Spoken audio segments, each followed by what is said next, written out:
Hello, this year is the 1700th anniversary of the Council of Nicaea, the council in 325 called together by Constantine the Emperor to resolve disputes within the Christian Church. And it has become the Nicene Creed, which it promulgated, has become the definition really of what Christians believe. It's often used in worship on a Sunday morning.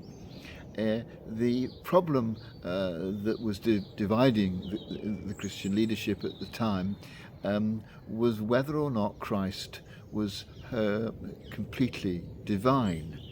And the argument in the Nicene Creed rages over one letter. The word homoousios means that Christ is completely divine. Everything that is true of God is true of him, the same substance. The word homoousios means that it's a similar substance, that Christ is not everything about God, but is only partly divine. And this was the big argument. One letter made all the difference. And it, I think, highlights some of the unnecessary argument about belief that goes along with the Christian faith. In the end, the totality of belief, of having to accept the whole range of everything that Christians have ever said is true of God and of Christ, is not something which we ought to be asking of people or of ourselves.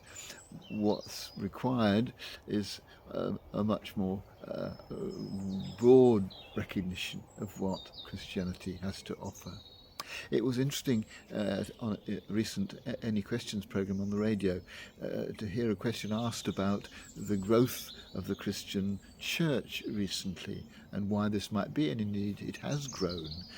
The surveys from YouGov have shown that the number of people attending church at least once a month has gone up from 8% to 12% of the population, and the number of young people between 18 and 20 attending church at least once a month has quadrupled since 2018.